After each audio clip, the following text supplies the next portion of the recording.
જય માતાજી, જય ખોડિયારમાં. મારે કંઈ જ બોલવું નથી, પણ મને લાગે છે કે લોકો મોઢામાં આંગળી નાખી નાખીને મને બોલાવશે.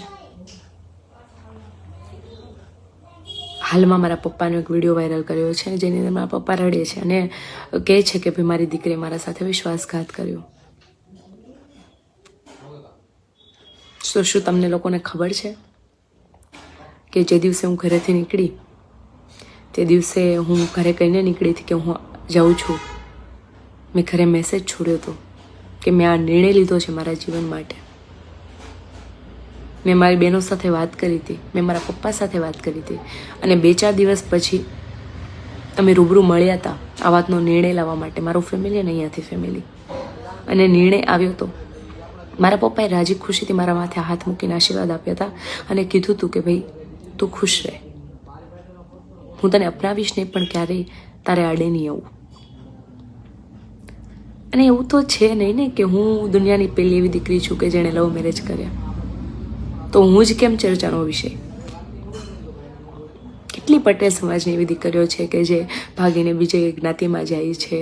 કેટલા એવા દીકરાઓ છે પટેલ સમાજના કે જે બીજી જ્ઞાતિની દીકરીઓ લઈ આવે છે. ત્યારે તો કોઈને કેમ ચર્ચા નથી થતી? ત્યારે કેમ કોઈને વાંધો નથી? ત્યારે તો બહિષ્કાર નથી થતો? આજે તો મને જીવવા જેવી નથી રહેવા દીધી તમે લોકોએ. તમને એવું લાગે છે કે મારામાંથી જોઈને તમારી દીકરી શું શીખશે? તમને એવું જ લાગે છે ને? તો તમે તમારી દીકરીને ઘરમાં પૂરી દો. કારણ કે એવો તો કેવો સમાજ છે આપણો કે જ્યાં દીકરી પોતાની આઝાદીથી પોતાનો જીવનસાથી પણ પસંદ નથી કરી શકતી. કદાચ દીકરી મરી જાય એ તમને લોકોને પોસાય છે, દીકરી મરીને જીવે પોસાય છે, પણ દીકરી ખુશ ના હોવી જોઈએ. આજે હું ખુશ છું તો આખી દુનિયાથી નથી જોવાતું. સોશિયલ મીડિયા પર એક કામ મળી ગયું એવું લાગે છે મને તમને કે આરતી સાંગાણી વિશે જ વાત થવી જોઈએ. તમારા ઘરે પણ દીકરી છે અને તમારા જીવનમાં દીકરીઓ આવશે પણ. આ વાત ભૂલવી નહીં. જ્યારે તમારા ઘરેથી દીકરી જશે અને એની વેદના તમને થશે ને ત્યારે તમને ખબર પડશે. અને પુરુષને તો આ વાત સમજાવવાની જ નથી, કારણ કે તમને તો આ વાત ક્યારેય ખબર નહીં પડે કે દીકરીની વેદના શું હોય. દીકરી તો પપ્પાના ઘરે પણ પારકી અને સસરાના ઘરે પણ પારકી છે.